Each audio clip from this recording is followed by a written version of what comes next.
Hi, mining community. Welcome back to another episode of the Dig Deep, the mining podcast. And we've got a returning guest today who first appeared back in September 2021, which was episode 172. So I do encourage you to go back and listen to that after you've obviously listened to this. So we have Paul Johnson, who's the CEO of Power Metal Resources, who are a London-listed junior miner exploring and developing large-scale base and precious metal deposits across Australia, Canada, US, Africa, and probably many other jurisdictions around the world. Paul is a chartered accountant by background and is an experienced public director in the resources space, and has been in executive positions with companies like Metal Tiger, ECR Minerals, and Greatland Gold. So Paul's on the podcast to give us an update on many things that have been happening with Power Metal Resources and some of their other companies that they're involved in. So that's welcome, Paul, to the podcast. How you doing, Paul? Yeah, very good. Thanks, Rob. How are you? I'm good, thanks. We're actually recording this on a Friday. So yeah, can't be bad. Weekend round the corner. And what a wonderful time to have a conversation with yourself. So wondered if you can, for those that didn't listen to the previous podcast, like I said, encourage you to go and listen to it. I wondered if you can just give us a quick overview of yourself and your background. Yeah, sure, Robert. You're quite right. I'm a chartered accountant, and I've been one for 25 years. I used to work in forensic accountancy. I migrated my way into investing in junior resource shares quite a while ago, and through that, I eventually became a director of ECR Minerals back in 2012, just after my 10-year-old son was born. I remember it distinctly. And since then, I've been on the board of 7 or 8 companies, I think, in the London market, across different exchanges, all in the natural resource space. And it's been a fantastic 10 years, lots of challenges along the way. 5 or 6 of these big dips, as we're experiencing now, have been through. You do get a bit tired of it after a while, you know, when the sector goes up and then it comes right back down again. And just looking forward to this power metal opportunity that we've built over the last 3 years. It seems to be pretty well set now for the next uplift. Yeah. Why don't you give us, the audience, that journey over the last 3 years of Power Metal Resources? Yeah, sure. I got told off the other day, actually, because I did a presentation and said that 3 years ago, when it was called African Battery Metals, the company was suspended pending financial clarification. And I came into the business with Andrew Bell. And we refinanced and restructured the company back in Feb 19. And at the time, we had 3 projects in West and Central Africa, in the DRC, Cameroon, and the Ivory Coast. And the company ran out of money back in late 18. We put £1 million in of investor money in early 19. And we set about looking at the original projects, bringing in new opportunities. And we've really gone on a growth spurt and built the business over the last 3 years. So now, or as of yesterday, shall we say, we had circa 14, 15 interests across 3 continents, targeting 10 metals, lots of different projects. Lots of different geologies, commodities, geographies. We did that deliberately. We said we were going to build the portfolio when market conditions were tough and difficult, and we've done that. And we said that over a period of time, we would start to crystallize elements of the portfolio, and we're doing that. And then we would start to focus our internal exploration efforts on a narrower list of projects so that we could start to articulate more fully our enthusiasm for various parts of the business internally, and focus our management time, which is the key thing, and our financial resources on a more limited portfolio, which we're moving towards. So that's the cycle of the business, really. A big explosion in exposure across the world. Start to put things onto the balance sheet as opposed to having them on a direct project interest. And then start to focus down on a couple, 2 or 3 areas of our business. Obviously, I want to speak to you about a few of the entities that you have. But before I do that, I wondered if you can just give us a quick update since we last recorded a podcast, which was in September 21. So probably the last 8, 9, 10 months. I just wanted to give us an update. And I know you've been pretty busy. Yeah. Okay. That requires me to have a good memory. September 2021 is when we did our first real crystallization deal, where we sold our Hemlo Schreiber interest to First Class Metals, who were planning to do an IPO in London at the time. They're very close to that, so we're looking forward to them coming on market. And we hold about 36% of them at the moment. And on IPO, we'll hold a little less in the 20s, but you know we'll have a big exposure. So our crystallization started when we spoke last, really. Since then, we launched the pre-IPO process for Golden Metal Resources, our package in Nevada, USA, where we hold circa 83% at the moment. Again, on IPO, it will be less than that, but it will still be a very significant percentage. And that's gone pretty much largely through the pre-IPO process. So looking forward to that listing in due course. I have to use the term planned listings for these things because it's market convention that until something is a done deal, you don't assume it is. But don't take anything away from that. The First Development Resources, since September, we've completed the acquisitions of all the different project interests. We've started the IPO process. We raised 1.125 million into that vehicle recently. And now that's going through the process for a listing in London. Some major targets in Western Australia, Javier on Greatland gold style magnetic bullseye targets for deep undercover gold copper mineralization, and also the Sept projects in the Northern Territory that's prospective for uranium, rare earths, lithium, that kind of thing. So nice package, and it's going through its process now. Back since September, we've had lots of licenses granted in the new Ballarat Gold package. In Victoria, Australia, we've got 49.9% of that with Red Rock, our partner. Major steps forward on that package. Very excited about that. Exploration-wise in our business, we've done multiple drill programs.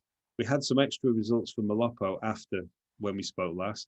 I think it was after, which demonstrated up to 1.7% nickel in drill cores from the first drill program.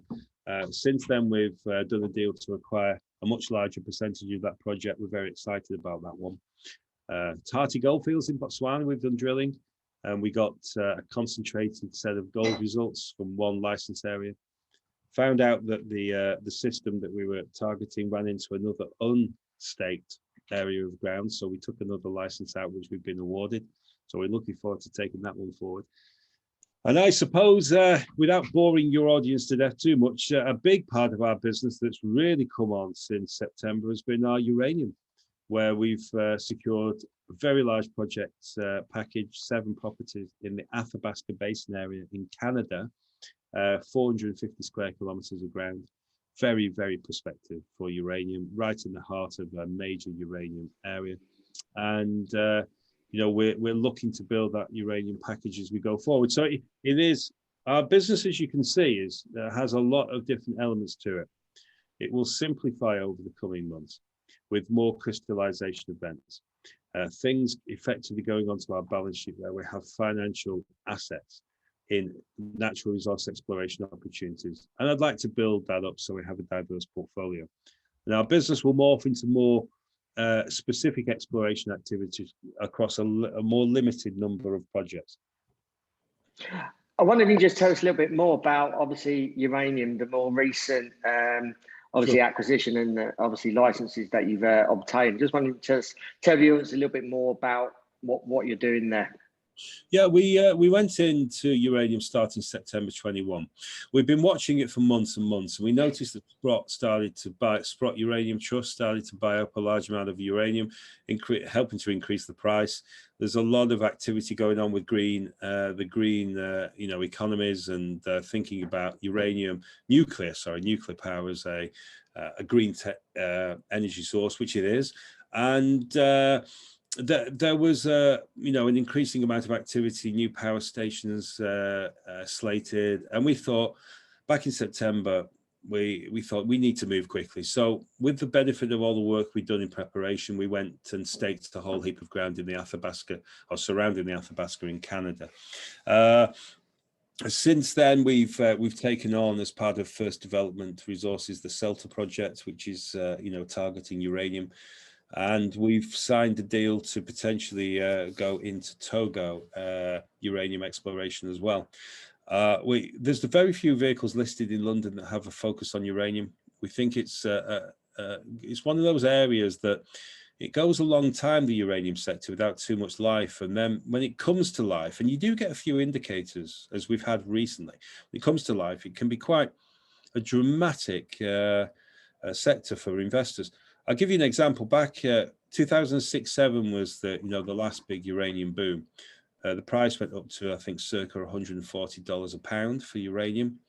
And many companies, I mean, very many companies, mainly in Canada, of course, went up 10 times, some 100 times, some 1,000 times on the back of the big uranium run. And we think, and we could be wrong, but we think that's coming again. So we wanted to position ourselves because, we want to make a lot of money for our investors. We are investors ourselves. A couple of the board members have shareholdings, so we are aligned, and we have options and warrants and that kind of thing in the business. So if we can make it outperform, it's good. And one of the biggest sectors for outperformance it has got to be uranium. Yeah, and I agree with you there. Obviously, I interview a lot of people on this podcast and interviewed quite a few people in the uranium sector. And I think from what I can tell, obviously there's a supply issue, which all the basically all of the uranium, I suppose, in the world for what is needed in the future, they're dwindling down their reserves. And the thing is that everyone is waiting for the price to basically increase before they can then move into production and build some uranium mines. So that's what I see. And it's just waiting for that price so I hear, they get to about sort of $70, $75 as a price where then people will then start constructing mines. And there seems to be a handful out there, and there's still a lot more needed.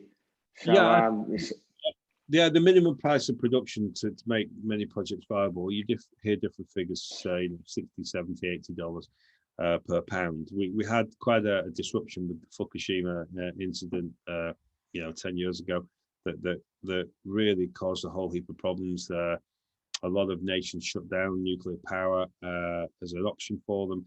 Lots of uranium contracts had to be dumped on the market. So many different factors affecting it. So it's been in quite a slump for quite some time. When it comes back, of course, it won't just go back to that price that justifies reopening of mines or development of mines. It will go through it. It always does. These commodities, they slingshot through. They go to a much higher level. There is potentially a factor here that it won't quite be the boom and bust type scenario of the past, or bust and boom. It will have some longevity to it because the world seems to be moving down the green energy route, and that suggests more power stations being nuclear rather than using other energy sources. It looks good for the space. So I do think we have a chance of a major and rapid revaluation in uranium juniors or companies with uranium interests. That's why we're positioning ourselves there. I think it has potential for longevity, so not just a quick spike up and then a pull back. And that's good from a business perspective, because you don't really want to position yourself just in a spike scenario. You want to have some longevity to your company. And something like is emerging in the uranium space is perfect for us.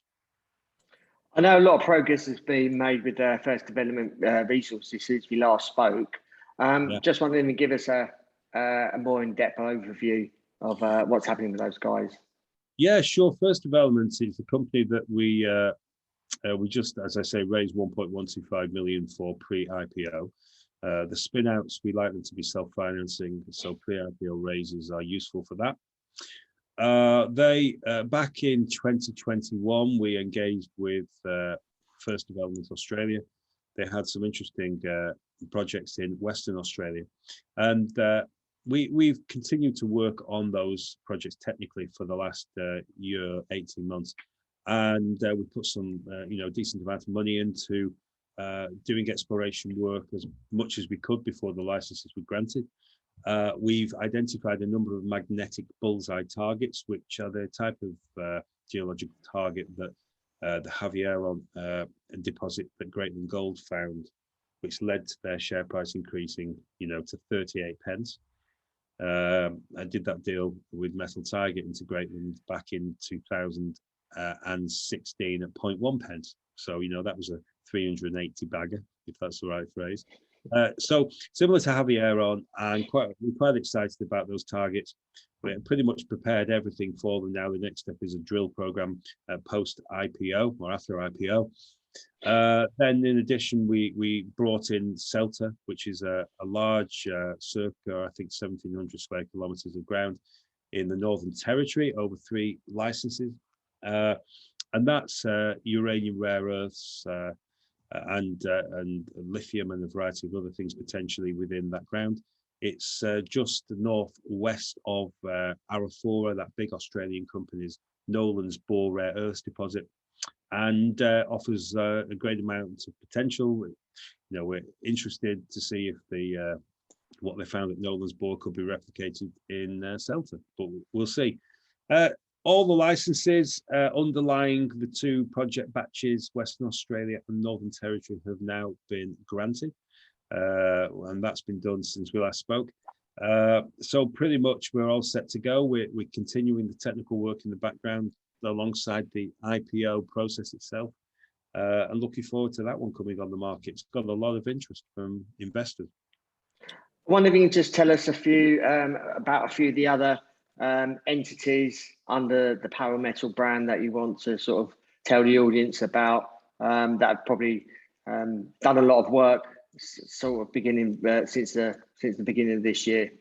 Yeah, sure. Well, one of my favorites is Golden Metal Resources, and I think we just done the initial acquisition agreement for Golden Metal's major project, which is the Pilot Mountain project in Nevada, USA.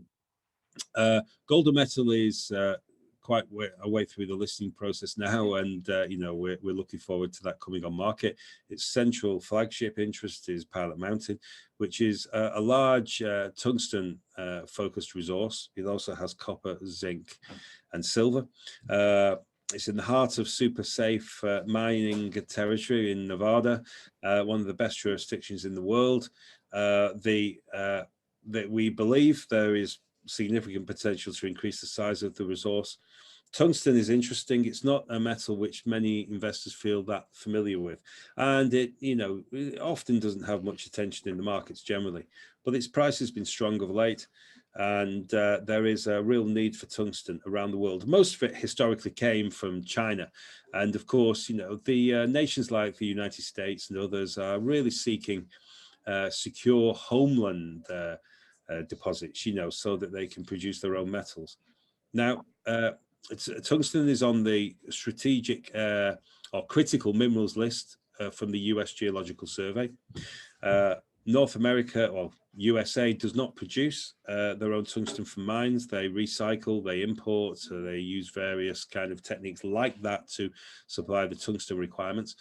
And Pilot Mountain is one of the largest, if not the largest, known undeveloped deposit in the United States. So we and it's a great strong proposition just at the right time when America is looking for homeland security of assets. So very excited about that one. We've got across the business in different jurisdictions so many different projects and interests, but since we last spoke, I think after September, we put in some license applications in South Australia, for example, in the Gawler-Creighton area. This is a very large 2 license application package, which covers 1,994 square kilometers, and our business has so many elements to it. Gawler is one of those that people haven't heard much about. because they're applications, and generally speaking, we would more talk about those granted licenses than we would talk about applications until the grant comes in. But we're quite excited about the potential there. So where do you want me to stop? Because, you know, we could carry on. Yeah, our aim, Rob, has been to increase our portfolio over the years, to take advantage of difficult market conditions when you can get good projects in for sensible values. We've never kind of done anyone over. We've always been fair and reasonable. Once we had that portfolio, to then pivot to a degree and to crystallize some of that the value in the portfolio, to put ourselves into, for example, equity holdings is the main in companies, other companies. So through IPOs, we take a project interest and we effectively put it into a different status as a financial asset. Through the disposals, as we've done today with regard to the Kanye joint venture back to Kavango, we take a significant equity exposure to Kavango shares in exchange for direct project interest. So we can build a diverse portfolio of financial assets, which goes in our balance sheet and increases our strength as a business, which is great. Going forward over the coming weeks, months and years, we want that balance sheet to grow. That will give us strength as a business, take the worries of finance away from investors, very important, because I think we're going to go into a boom in our space and people will forget about finance for a while. But there will come a time in the coming years when we go back into another trough. And at that stage, I want people to feel we're entirely strong as a business and they still don't need to worry about finance, even when the markets are dipping. Then we made our strategy to start to pivot again and focus on a limited number of exploration projects in our own company. And we have a problem here in that sense, because we've shown our acquisition phase for quite a few years now, and we're moving through the crystallization process. And of course, in a difficult market, people question everything. So as they see us dispose of interests, then they worry about, you know, are those interests not quite as good? You know, why don't you keep them in the portfolio? Well, it was never our intent to keep everything in the portfolio. Disposal is just swapping one form of holding for another. And that other is a financial asset, which, of course, if it performs well on the markets, then we can crystallize a cash value from it, which is important for a business. If we just carried on as we were going before with an ever-growing portfolio, well, of course, if you're not careful, then you put yourself in a perilous position. You have too many interests and you have to fund and finance them all. But also you face the problem that people don't understand your business because it's becoming too unwieldy and nothing is of significance to people.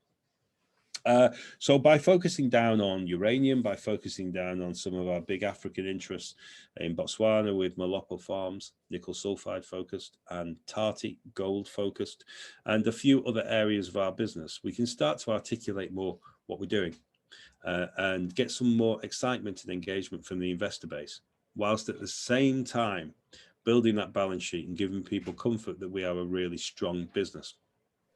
As a company, are you focusing more on the commodity or focusing more on the jurisdiction? Obviously, you'll probably consider both, but would you say that you're looking more at a particular commodity, like you said, uranium, or are you looking at a particular jurisdiction? We went for battery metals on the whole as a start out. We were called African Battery Metals before we changed our name in July 19 to Power Metal Resources.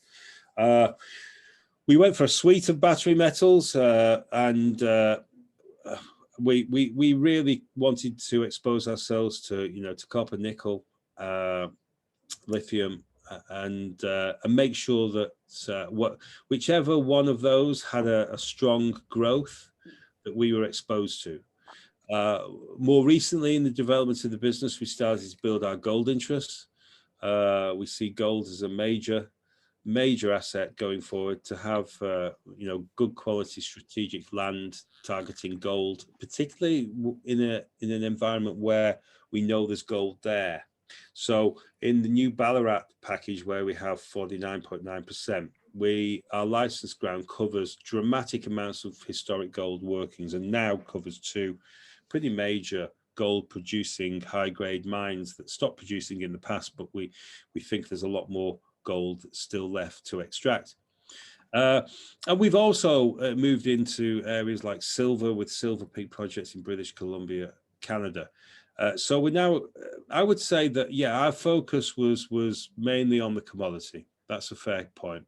Jurisdictionally, we seem to have found ourselves focused on North America and Australia, which are the safe, and Botswana in Africa so far, which people are more familiar with in the London markets. And I suppose there must be an element in our thought process of doing that. I've had great exposure in Botswana before with the big T3 copper discovery that we made when I was CEO of Metal Tiger. I've seen the dramatic upside that Australian projects can provide. Greatland Gold is the best example, where you can go from literally 0.05, it was at the low in 2015, all the way to 38 pence, 5 years later. That's amazing. And I've had experience from the last cycle in 2008 to 11 of when the sector starts to kick a bit, there's a big amount of interest from UK investors in North American projects. And I suspect that's because there aren't that many North American focused companies. So I've got a great amount of interest in North America and the opportunities that provides for UK investors.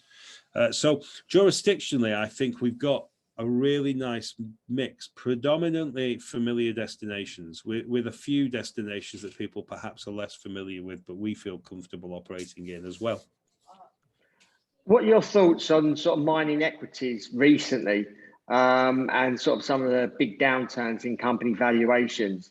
Why do you think this is, in your opinion? Oh, it's a cyclical space, Rob. It very much does go up and down. Stating the obvious there. What was it, Mark Twain's quote? The market can stay irrational longer than you can stay solvent. You look at any asset class and it tends to experience this. And 1 minute it can be flavor of the month, and then the next it can be crashing through the floor. Our space is an acute form of that. I look at my own share price. We went up quite dramatically from the COVID dip into the high of 3.5 or so pence in January, February 21. Then we found ourselves crashing all the way back down to 0.8. Now, from a managerial perspective, I look at what we've done within the business, and our confidence and our focus has never, ever wavered. We continue to push ahead with the business plan as we outlined pretty much from the beginning. And I've done so many roles in this space across different market conditions, and 5 or 6 of these dips. This is probably the worst, by the way, that I've experienced. And I've seen that, that move up and down in valuation. So I'm kind of used to it. I get a lot of feedback from newer investors now. I think the COVID dip and the people being at home brought a lot of new people into the market, which is a good thing. I feel for a lot of those people, because our market, junior resources, the venture exchanges around the world, they can extract a lot of capital from people. You become very, very confident when things are going well in the markets, when the share prices are up. You can have, as John Teeling said to me a few years ago when I went to see him back in 2011, and I'd had quite a strong portfolio performance, up 200 times in the natural resource space from 2009 to 11. And he said to me, be careful of being a master of the universe. And I didn't quite, know what to take from that. But I now know exactly what it means, that when you're riding high, you should probably sell 75% of your stock. And when you're riding low, you need to kind of think very carefully about your decisions. You can make the wrong calls. And I get a lot of criticism now. I've done this for quite a while. Each deal, each announcement, everything I do attracts criticism at the moment. It's a big indicator that we're at the bottom, or pretty close to the bottom. I have to stay reasonably resolute. I don't ignore people, investors. I read all the different accounts, social media accounts. I read emails. I try and get back to people as much as I can and take it all in. But there is a need as a private investor in our space to be robust and focused and to not make knee-jerk decisions. running a company, there's a similar need, a junior resource company to stay focused and to deliver, not necessarily for today, but for tomorrow and for, a little down the road. When our sector comes back to life, I expect and I hope, of course, at the same time, that our share price and our valuation will go up in line with what we've achieved within the business. We own outright or control a large proportion of very large strategic projects, district scale projects around the world. They range from very, very early stage, in some cases not yet granted licenses, hence the Gawler Creighton, all the way through to, the one of the largest or the largest undeveloped tungsten deposits in the United States at a time when tungsten is critical for that nation. And all the way in between, there are different levels of projects. We've been quite responsible, and we've invested in exploration across pretty much all of our projects, to understand the geology better, to identify if our hopes for metal prospectivity were confirmed by real work.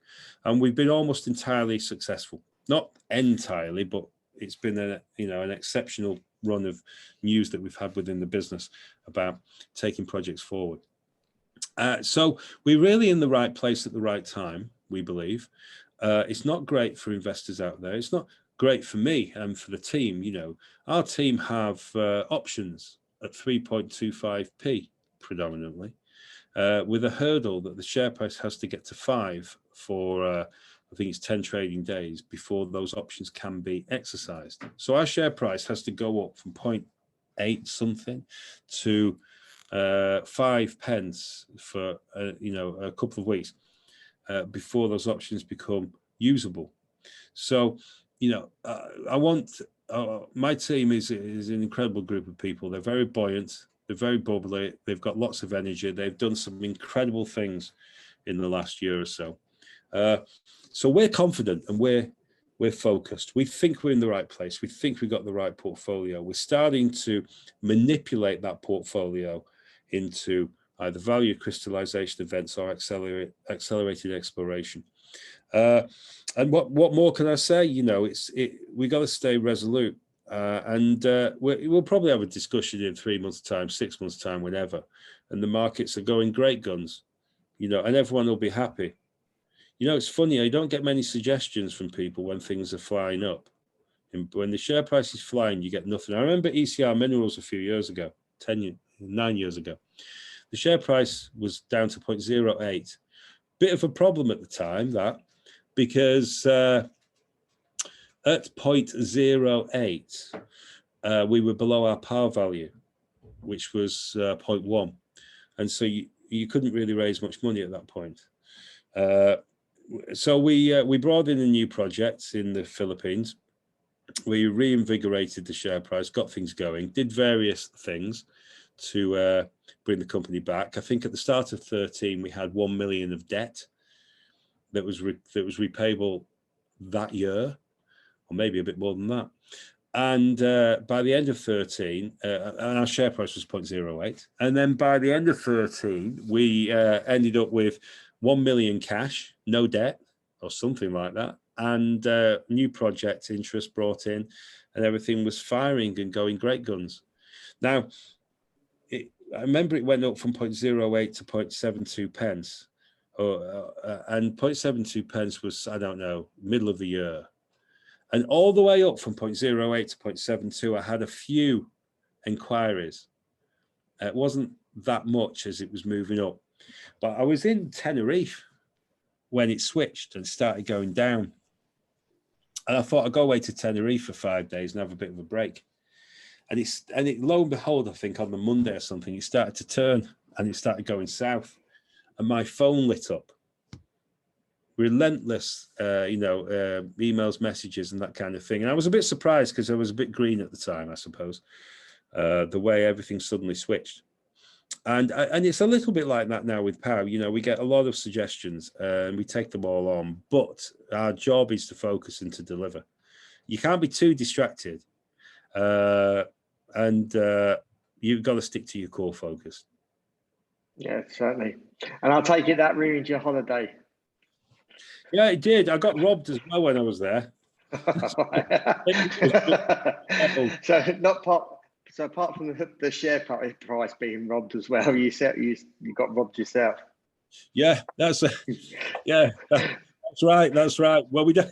It's a funny old world, and directors have the same experiences as the investors. I've been quite surprised at that, actually. How even though I've been a private investor for years, and I've experienced the sentiment of up and down markets, and you do actually get quite similar feelings when you're running the companies.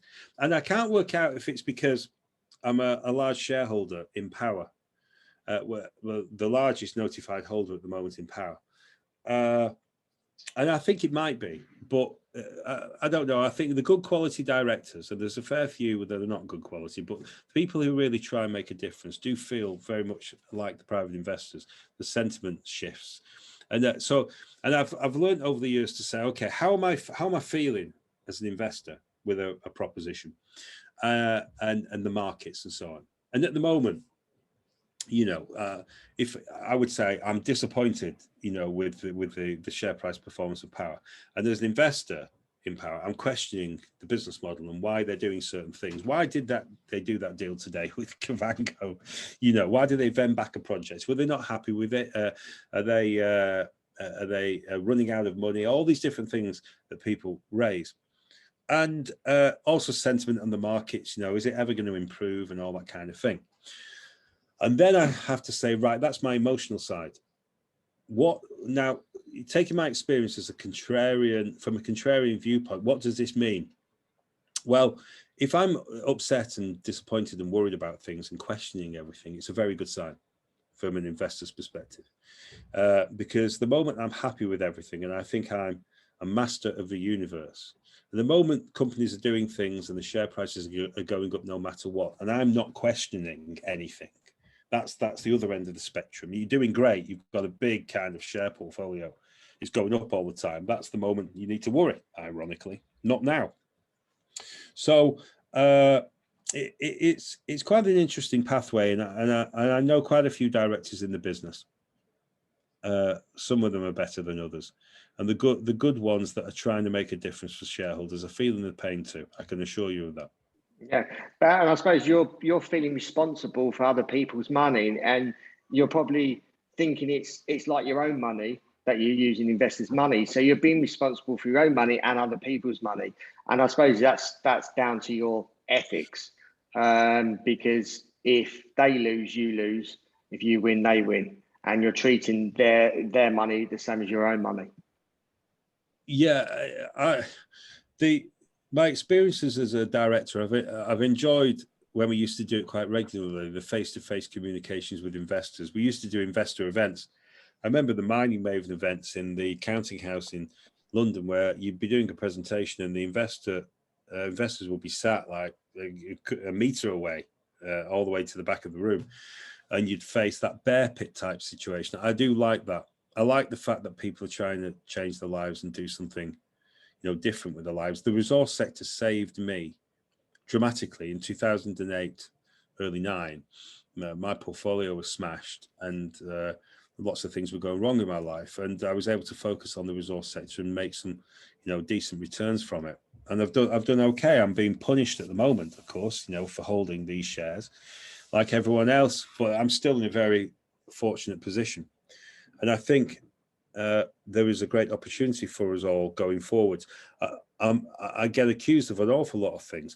Quite surprisingly, recently, I did the UK Investor Magazine show in London, and one investor came up and said, I haven't previously invested in Power Metal because I thought you were too slick. But I can tell you, Rob, I've never been accused of being too slick in my life.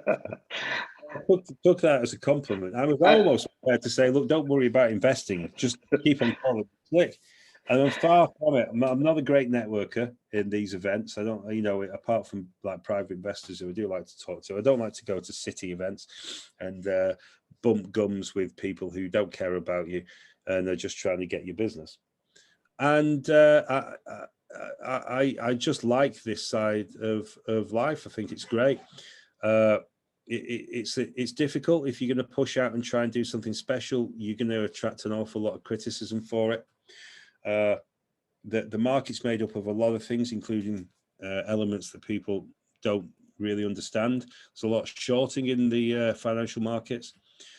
You'll notice when people are short, because you'll see on bulletin boards, and they tend to be more on bulletin boards than social media, where the shorts who pull up negative comments get instantly attacked.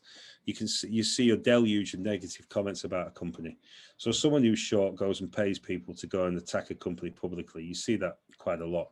And at times like this, you'll see quite a bit of it, because, you know, shorts are where people sell shares they don't own already, in the hope of buying back cheaper, either in the markets or through financings.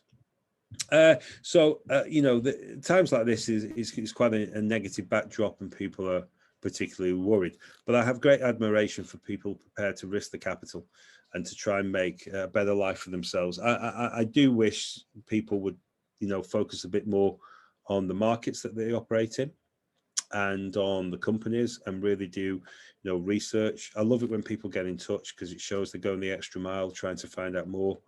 I suppose inevitably there's a lot of money to be made by experienced investors out of inexperience, you know. So when something goes up 25 times, you got to be very careful about whether it's a buy or a hold. You know, it's probably a sell. Yet that's when most people are super enthusiastic. You know, my share at the moment is 0.8, so market cap, I don't know, 12 or so million kind of level. And it's probably seen by many as a failure, and they won't want to touch it. Now, we go up 10 times to 8p, then suddenly we're seen as a success and a one-way ticket. And, you know, we may well do a lot more than that. But you've got to question yourself at that level as to whether it's the right time to invest. And so I would ideally love people to spend a bit more time optimizing their chance of success by learning about where they operate. But ultimately, yes, long waffly answer. Yeah, I often say Gladys in Glasgow, Bert in Birmingham, the people that put 500 quid into something, they're my people. And they're the people I want to, you know, 10 bag the stock for, because then they take a small investment into something that in their lives is material, and they can reinvest and maybe go to the stars, you know, or they can take it and go and do something nice with their lives, which is great too. Yeah. So as a conclusion, what's the sort of outlook for Power Metal Resources over the remainder of this year going into next year? And I suppose also, why would someone who may be looking to invest in the sector look at Power Metal Resources? Okay, well, we are a diversified play, a mineral resources house, I suppose, across the precious and strategic metals and energy metal with uranium. Where so people buying our shares have a good wide exposure. I certainly wouldn't suggest they buy our shares in isolation to the chagrin of every other investment opportunity. We need to be part of a portfolio. People need to balance their risk, because we are a single point of failure, in the sense that, you know, any company is one company is only one company. But we've tried to reduce our risk as best we can with that diversification. There will be a strong news flow, I trust, in terms of crystallization of elements of our portfolio and building of our balance sheet, so the value of the business. We're heading towards, all being well, a distribution policy. So we're putting in place the steps that we need to enable us to pay dividends in the future, because not all of our capital, we expect or hope, will need to be retained by the business, but can be distributed to investor shareholders. We're starting to focus on a number of acutely important areas, which is uranium is one of them. And in addition to that, there are certain projects, Malopo Farms, Tati, gold fields in Botswana, that we are really kind of going to be focusing on, and more news flow will come out from them to the market. And really, I suppose no one is guaranteed in our business. You know, I'm a reasonably experienced director. There's plenty more experience in others out there, but I've seen quite a large number of companies and I've been involved with restructuring, refinancing, and operating many companies in London, in the 20s of companies. So I've seen lots of different scenarios, and I suppose that experience of different companies and different markets can be quite advantageous to the to the investors out there who are hoping that the management team can lead a company to success. We're probably positioned at the best time in the markets that we could be, I think, in our space. In ultimate misery, maximum negativity, ultimate pessimism, all these kind of things. I can't do anything right at the moment in many investors' eyes. Everything I do, they're going, oh, if I release an acquisition, they go, oh God, why is he acquiring more? If I release a disposal, they're like, oh, doesn't he like it? If I have a project which hasn't had much news flow, they go, oh, when is he ever going to talk about that? If I release an update on something, they go, oh, well, the share price hasn't moved, it must be rubbish. And so I'm yet to find in recent times an announcement where people go, holy cow, that's a good one. Today's announcement is, by the way, just for a clue, that's the Kavango disposal. It's one of those beautiful Kavango disposal, Kanye Resources disposal to Kavango. It's one of those announcements where if both companies benefit, because Kavango gets back 100% of its projects and Power gets a big exposure to the equity of Kavango. I've spent time in my forensic accountancy life as a chartered loss adjuster. And I remember early days, Rob, I was speaking to my boss and saying, I do business interruption claims. Factories have fires and I have to work out what the loss of profits claim is. What's the best solution? Where is what amount is right when you're trying to settle someone's insurance claim? And he said to me, if you feel slightly uncomfortable about the settlement that you've given to this insured party, and the insured party feels slightly uncomfortable about the settlement they've received, that's exactly where you need to be. And, good quality deals benefit both sides, whether it's an acquisition or whether it's a disposal or anything else. And I think we've built a bit of a reputation in our business for doing fair deals, reasonable deals, and quite cute and clever deals.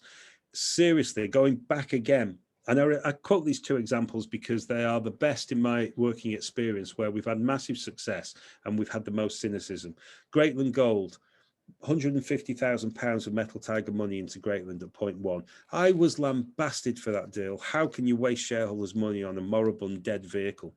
Well, our company benefited dramatically thereafter because of the rampant success of the Greatland Gold share price. Because it's not just about getting in and buying equity. You've got to have confidence that equity, for various reasons, now and in the near future, can deliver. And on the Kalahari Copperbelt deal I did with Metal Tiger back in 2015, why are you investing in the desert? In a hit and hope type scenario with a joint venture with MOD Resources. Well, it's because we knew it's large amounts about the project areas. MOD had been working on them for years. The only thing they had lacking was a bit of capital to do the original deal that Metal Tiger provided. There's oftentimes you can't fully articulate in an announcement why you've done something. If you did, it would go on for pages and pages and pages. The Kavango deal today would go on for tens of pages as to why we've done this deal. But there is a detailed, distinct and focused rationale behind all the deals that we do. And some of them will pay off and some of them won't, I'm sure. But if I'm doing 10 deals, for me to be a rampant success as a business, I only have to get one or two of them right. Literally, that's the space we're in. I get one or two of them right, massive returns. If I can get 3 or 4 of them right, we're going to be laughing, So it's a fascinating time. And I think we're quite excited and buzzy about the future. Well, great talking to you as always. Really appreciate your time and give us an update on Power Metal Resources. If our audience wants to reach out to you, if they've got any questions, that could be obviously potential investors, but just anyone else within our mining industry, how can they go about getting in contact with you? Yeah, they can send an email to info@powermetalresources.com. But crazily, perhaps, they can also go to our market and news announcements. And at the bottom in the contact us section is my mobile phone number. Okay, whether we're a small company, which we are at the moment, or a mega company, that number is going to stay on there. And people can send me a message and get in touch. You know, I don't care if you've got £1 million invested in something or whether you've got 500 quid invested. It's all from my biblical kind of evangelical days as a youngster. I was always taught about the widow's mite story. You know, where the widow goes in and puts a very small amount of money into the collection pot and gets criticised by the priest about it. Then the priest gets reminded that that very small amount of money was everything that poor lady had. You know, just because you're a small investor with a small amount of money doesn't mean it's not material to you. So if you want to get in touch and talk about the company, then you let me know. There are times when it's incredibly busy, well, very often, and I might be a little bit slow, but I endeavor to get back in touch with everybody in some form. And, you know, as we grow and develop as a business, it'll get crazier and it might get a little bit more difficult to do that. But at the moment, I'm just about managing to keep up. So, yeah, please send me a line. Yeah, and I know you're on obviously many social media channels as well. I know you're on Twitter and maybe some others. So obviously we can include those in the show notes accompanying this anyway. So Paul, really appreciate your time and appreciate obviously sharing your journey, your insights, and obviously wish you well in your success moving forward. I know obviously we speak often, so I know you're really hard at work and a lot, and obviously there's just a little bump in the market at the moment, but I'm sure that will turn around very soon, and I'm sure you'll have a few more acquisitions in the pipeline over the coming rest of this year and next year. So wish you well in your endeavours. Thank you, Rob. No worries. And those for listening, hope you enjoyed that episode. Please pass this, share this episode with friends, family, in whether you're in the industry or whether you're not in the industry. If you're looking to maybe invest in the stock market, the resources industry is, I think, a sector that not many people are speaking about at the moment, but I'm sure they will be over the coming years. So appreciate your continued support. And until next time, happy mining.